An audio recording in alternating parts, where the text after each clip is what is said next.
نحمده ونصلي على رسوله الكريم أما بعد فأعوذ بالله من الشيطان الرجيم بسم الله الرحمن الرحيم ولله المثل الأعلى صدق الله العظيم. اپنے آپ جناب احمد مصطفیٰ محمد مصطفیٰ صلی اللہ علیہ وسلم کی بارگاہ عالیہ میں سراج اقدس پیش کریں. اللہم صل علی سیدنا و مولانا محمد وعلى وسلم صلاۃ و سلام علیک یا رسول اللہ صلی اللہ علیہ وسلم. آج کی یہ مجلس پیران پیر غوث اعظم دستگیر رضی اللہ تعالیٰ عنہ کی یاد میں اور ان کی شان میں منعقد کی گئی ہے. بلا شبہ غوث اعظم کی شان نہایت بلند ہے. آپ سارے ولیوں کے سردار ہیں. اللہ تعالیٰ کے نزدیک آپ کو وہ قرب خاص ملا ہے جس کی نظیر اولیاء کرام میں کہیں نظر نہیں آتی ہے. میں نے ابھی آپ کے سامنے قرآن مقدس کی ایک آیت تلاوت کی ہے. اللہ تعالیٰ فرماتا ہے وَلِلَّهِ الْمَثَلُ الْأَعْلَىٰ، اور اللہ ہی کے لیے عظیم شان ہے. مثل اعلیٰ کی تفسیر میں مفسرین نے کہا ہے کہ اس سے مراد ہمارے نبی، یعنی ہمارے نبی اللہ تعالیٰ کی شان ہے. کچھ تمیزی باتیں ہیں کہ نبوت یہ الوہیت کی دلیل ہوا کرتی ہے. کوئی بھی نبی وہ اللہ تعالیٰ کی قدرت کا مظہر ہوا کرتا ہے، اور ہمارے نبی تو محمد مظہر کامل ہے ہم کی شان قدرت کا. اعلیٰ حضرت نے فرمایا کہ ہمارے نبی اللہ تبارک و تعالیٰ کی شان قدرت کا مظہر کامل ہے. تو ہر نبی وہ الوہیت کی دلیل ہے، یعنی نبی کو دیکھ کر خدا کی خدائی کا علم ہوتا ہے. ایسے ہی نبوت کے لیے ولایت دلیل ہے. کسی بھی ولی کی ولایت یہ نبوت کی دلیل ہوا کرتی ہے. کسی ولی کو دیکھ کر آپ اس کے نبی کی شان کا اندازہ لگا سکتے ہیں.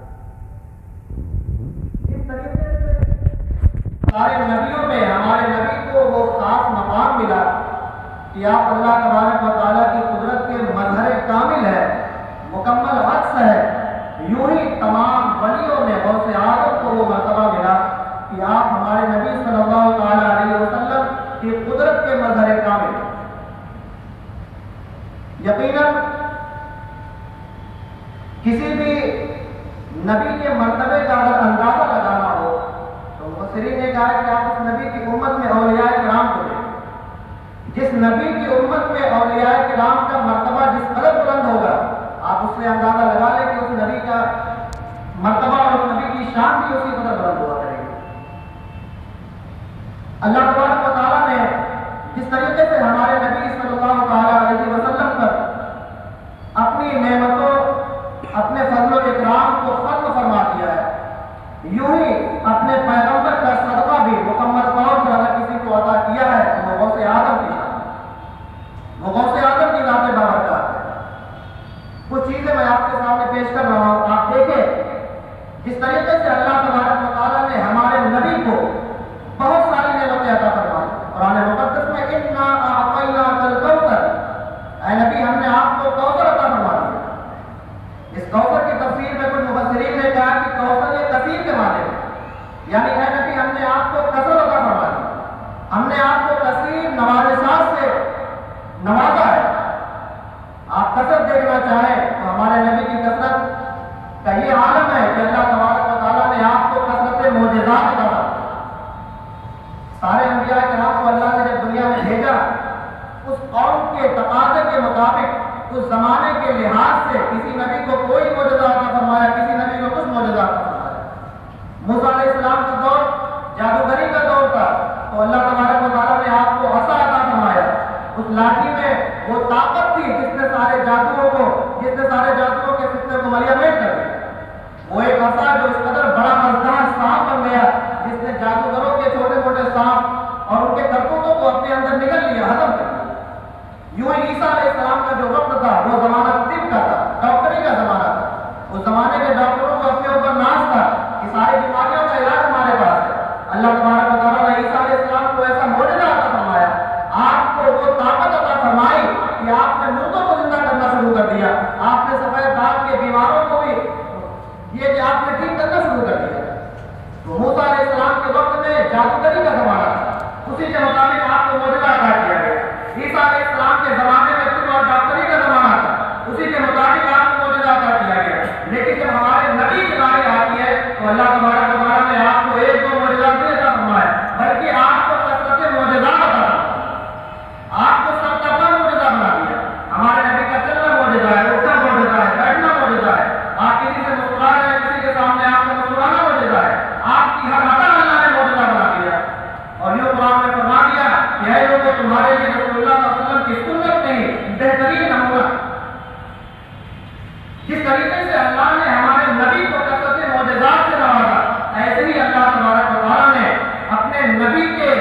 تو حدیث پاک میں ارشاد ہے کہ قیامت کے دن جب میدان حساب میں میدان نشر میں جب ساری امتوں کی صف لگے گی تو ساری امت تقریباً 120 صف کے اندر سمٹ جائے گی. ٹوٹل 120 صفیں لگے گی جس میں حضرت آدم سے لے کر اب تک کے کتنی بھی امتیں رہی ہیں ساری امتیں اس صف میں لگ جائیں گی. حضور فرماتے ہیں کہ اس 120 صف میں سے 80 صف میری. دیکھیں کہ امت محمدیہ تو اللہ نے اتنی کثرت دی ہے. 120 صف میں 80 صف امت محمدیہ کی ہے اور 40 صف میں 1,24,000 مویش انبیاء کرام کی جتنی بھی امتیں تھی جو قومیں تھی وہ ساری سب وہ سب ہم پڑھ نظر آتی. تو جس طریقے سے اللہ نے اپنے نبی کو کثرت امت سے نوازا ایسے ہی اللہ تبارک و تعالیٰ نے غوث اعظم کو کثرت مریدین سے نوازا. سارے سلسلے میں آپ دیکھیں سب سے کثیر سب سے بڑی تعداد میں اگر مریدین آپ کو نظر آئیں گے تو وہ غوث اعظم کے مریدین نظر آئیں گے. وہ سلسلہ قادریہ سے منسلک آپ کو مریدین نظر آئیں گے. تو یوں اللہ تبارک و تعالیٰ نے ہمارے نبی کو جس طریقے سے کثرت سے نوازا یوں ہی آپ کے صدقے میں اللہ تبارک و تعالیٰ نے غوث اعظم کو بھی کثرت سے نوازا. یوں ہی جب اللہ تبارک و تعالیٰ نے عالم ارواح میں سارے نبیوں کو جمع کیا سارے نبیوں کی روحوں سے اللہ نے وعدہ لیا. قرآن پاک کی تفسیر سے اس کا ذکر ہے کہ اللہ تبارک و تعالیٰ نے سارے نبیوں کو جو نبوت دی ہے وہ ایک شرط کے ساتھ نبوت عطا فرمائی ہے.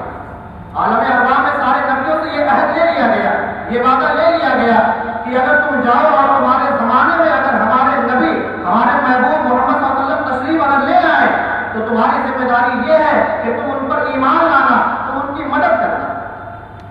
اس شرط کے ساتھ اللہ تبارک و تعالیٰ نے انبیاء کرام کو نبوت عطا فرمائی. یہی وجہ ہے کہ اللہ تبارک و تعالیٰ نے ہمارے نبی کو سارے نبیوں کا سردار بنایا سید الانبیاء بنایا. یہاں تک کہ فرمایا کہ اللہ کا خلق الافلاق والارض اے نبی اگر آپ کو پیدا کرنا نہیں ہوتا تو یہ کائنات بھی پیدا نہ کرتا یہ زمین و آسمان کے نظارے بھی پیدا نہ کرتا.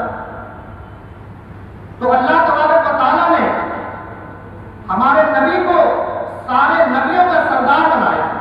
سارے نبیوں سے یہ عہد لیا کہ اگر تمہارے نبوت کے زمانے میں یہ نبی تشریف لے آئے تو تم ان پر ایمان لانا اور ان کی مدد کرنا. یوں ہی اللہ تبارک و تعالیٰ نے غوث اعظم کو بھی وہ مقام عطا کیا کہ قدم ہذہ علی رقبۃ کل ولی اللہ کہ میرا یہ قدم تمام اولیاء کے قدموں پر. تو اللہ نے ہمارے نبی کو سید الانبیاء بنایا غوث اعظم کو سید الاولیاء بنایا. سارے ولیوں کو ولایت اسی در سے ملتی ہے سارے ولیوں کو ولایت اسی در سے ملتی ہے. غوث اعظم کی اگر مرضی نہ ہو تو جس ولی کی چاہے ولایت آپ سب کر لیں آپ کو یہ نہیں اختیار ہے. تو دیکھیں ہمارے نبی کو اللہ نے سید الانبیاء بنایا غوث اعظم کو سید الاولیاء بنایا. ہمارے نبی کو سید الانبیاء اللہ تعالیٰ نے بنایا.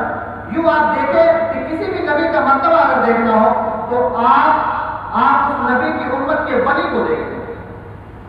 یہاں تک کہ علماء کرام نے فرمایا کہ غوث اعظم کے مرتبے کا ولی پچھلی ساری امتوں میں کوئی نہیں آیا. غوث اعظم کا مقام ولایت میں اس قدر بلند ہے کہ آپ جیسا ولی اب تک کے کسی بھی امت میں نہیں آیا. اب غوث اعظم کی طاقت کا آپ اندازہ لگائے ان کی قدرت کا اندازہ لگائے. حضرت سلیمان علیہ السلام کے ولی جو ان کے دربار میں تھے جب ملکہ بلقیس کے تخت کو لانے کی جب باری آئی تو آپ نے کہا اے درباریوں تم میں سے کوئی ہے جو اس کے تخت کو جلد از جلد میرے پاس لائے. تو قرآن پاک میں اس کا نقشہ ہے قال عفریت من الجن ایک سرکش جن نے کہا کہ یہ مجلس ختم ہونے سے پہلے میں وہ تخت آپ کے سامنے حاضر کر سکتا ہوں. اچھا جہاں پر یہ مجلس قائم ہے اس جگہ سے تقریباً 2000 کلومیٹر کے فاصلے پر ملکہ بلقیس کا تخت ہے. جنات نے کہا کہ میری یہ طاقت ہے کہ یہ مجلس برخاست ہونے سے پہلے 2000 کلومیٹر کی مسافت سے وہ تخت میں آپ کے سامنے حاضر کر دوں گا. پھر قرآن پاک میں آگے ذکر ہے کہ پھر آپ کے درباریوں میں سے ایک ایسے شخص نے جس سے علم عطا کیا گیا کتاب کا علم دیا گیا یعنی آپ کے ایک ولی نے پھر یہ کہا کہ حضور میں آپ کی آنکھوں کے جھپکنے سے آپ کی آنکھوں کے پلک کے جھپکنے سے پہلے ہی میں وہ تخت وہاں سے آپ کے سامنے حاضر کروں. تو دیکھیں پلک جھپکنے میں کتنا ٹائم ہے 1 سیکنڈ کا ٹائم ہی نہیں ہے. لیکن سلیمان علیہ السلام کے ولی کی طاقت اور قدرت یہ ہے کہ آپ کو 2000 کلومیٹر دور کی مسافت سے وہ تخت 1 سیکنڈ سے کم میں لا کر حاصل کر دے رہے ہیں. تو پھر غوث اعظم کی قدرت کا کیا عالم ہوگا, غوث اعظم کے مقام و مرتبے کا عالم کیا ہوگا کہ جن کے بارے میں یہ ہے کہ آپ جیسا ولی کچھ ہے کہ آپ جیسا ولی ساری امت میں کوئی اب تک نہیں ہے. تو اس طریقے سے اللہ تبارک و تعالیٰ نے غوث اعظم کو متعدد خصوصیات سے نوازا, آپ کو مختلف کرامتوں مختلف فضیلتوں سے اللہ تعالیٰ نے نوازا. غوث اعظم اپنے وقت کے صرف ایک ولی نہیں تھے بلکہ آپ 5ویں صدی ہجری کے ایک مجدد بھی تھے. آپ کے زمانے میں فتنہ سر چڑھ کر بول رہا تھا. آپ کے زمانے کا یہ عالم تھا کہ اس زمانے کے عوام تو عوام, اس زمانے کے بادشاہ اور سلاطین بھی رائے سے ہٹ چکے تھے.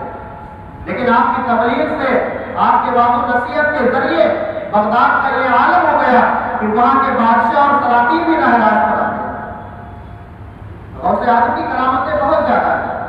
آج ہم غوث اعظم کو صرف کرامتوں کے حوالے سے جانتے ہیں, حالانکہ غوث اعظم کا جو علمی مقام ہے, جو ان کے علمی کارنامے ہیں, اس سے ہمارا بے خبر نظر آ رہے ہیں, ناآشنا نظر آ رہے ہیں. غوث اعظم کے علمی مقام کو پہچاننے کی بھی ضرورت ہے, کیونکہ ولی کی ولایت یہ اس کی کرامت کے ذریعے نہیں ہے. ہاں, نبی کے لیے معجزہ اس کی نبوت کی دلیل ہے, لیکن ولی کے لیے کرامت اس کے ولایت کی دلیل نہیں ہے. جب ولی کی تعریف کی گئی تو الذین آمنوا وکانوا یتقون, جو ایمان لائے اور تقوی اختیار کی, یہ ولی ہے. غوث اعظم نے اپنی کرامتوں کا اظہار کیا, لیکن ان کرامتوں کے پس پردہ کچھ منظر بھی تھا, کوئی خاص وجوہات بھی تھی. آپ نے صرف اپنی کرامتوں کو نہیں دکھایا بلکہ اپنی کرامتوں کے ذریعے بہت سارے فتنوں کی سرکوبی بھی آپ نے کی.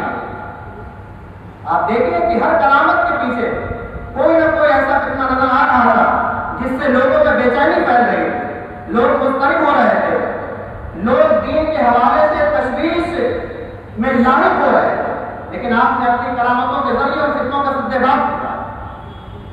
اختصار کے ساتھ میں چند نمونے آپ کے سامنے پیش کرتا ہوں. غوث اعظم کے زمانے ہی میں جب چند عیسائیوں نے یہ ایک شور مچایا, ایک افواہ مچائی کہ عیسیٰ علیہ السلام تمہارے نبی سے افضل ہے, کیونکہ عیسیٰ علیہ السلام نے جو بندوں کو زندہ کیا انہیں یہ معجزہ ملا تھا, تمہارے نبی نے اب تک زندگی میں کتنے مردے کو زندہ کیا. اس طریقے کے اعتراض کے ذریعے عیسائیوں نے مسلمانوں کے دلوں سے جو اس کے نبی کی محبت ہے اس محبت کو کمزور کرنا چاہا, نبی کے مقام کو گرانا چاہا, عیسیٰ علیہ السلام کے مقام کو ہمارے نبی کے مقام سے بلند کرنا چاہا. لیکن آپ نے اپنی کرامتوں کے ذریعے آپ نے اس سے کہا بتاؤ تمہارا کیا سوال ہے. اس نے کہا کہ ہمارے عیسیٰ علیہ السلام نے مردے کو زندہ کیا ہے, آپ کے نبی نے کس مردے کو زندہ کیا ہے. تو غوث اعظم رضی اللہ تعالیٰ عنہ نے فرمایا کہ اچھا تو یہ چاہتا ہے کہ مردے کو زندہ کرنا یہی فضیلت کی دلیل ہے, تو آؤ تم مجھ سے کہو میں کس مردے کو زندہ کروں. وہ آپ کو قبرستان میں لے کر جاتا ہے, قبرستان میں جانے کے بعد ایک پرانی قبر کے سامنے آپ کو لا کر کھڑا کرتا ہے اور کہتا ہے کہ آپ اس مردے کو زندہ کریں. غوث اعظم نے ایک نظر ڈالی اور اس مردے کے پورے حالات سے باخبر کر دیا, بتا دیا کہ یہ شخص گویا تھا, یہ شخص دنیا میں گایا کرتا ہے, اشعار کو سنایا کرتا ہے. اگر تم کہو تو یہ مردہ اپنی قبر سے اسی حالت میں زندہ ہو جائے. اس نے کہا کہ اس سے اچھی کیا بات ہو سکتی ہے. آپ نے پوچھا اچھا بتاؤ عیسیٰ علیہ السلام کیا کہہ کے مردے کو زندہ کرتے تھے. اس نے کہا تم بإذن اللہ کہہ کے زندہ کیا کرتے تھے. آپ جذبے میں آتے, آپ کہتے ہیں تم بإذن اے مردے میرے حکم سے کھڑے ہو جاؤ, وہ مردہ زندہ ہو کر کھڑا ہو. تو دیکھیں غوث اعظم نے کہا کہ میں نبی نہیں ہوں, میں عیسیٰ علیہ السلام کے قدموں کی دھول کے برابر بھی نہیں ہوں, لیکن میں یہ بتانا چاہ رہا ہوں کہ مردے کو زندہ کرنا یہ فضیلت کی دلیل نہیں, بلکہ فضیلت کی دلیل تو یہ ہے کہ اللہ جسے اپنا قرب خاص ادا کر دے, اللہ جسے اپنا مقرر بندہ بنا دے, وہی شخص فضیلت کا مستحق ہے. جزئی فضیلتیں الگ ہوا کرتی. یوں ہی آپ نے مختلف کرامتوں کے ذریعے آپ کے زمانے میں جو فتنے سر اٹھا رہے تھے, آپ نے ان فتنوں کا سر کچل کر رکھ دیا. آپ نے دین کا صحیح رخ لوگوں کے سامنے پیش کیا.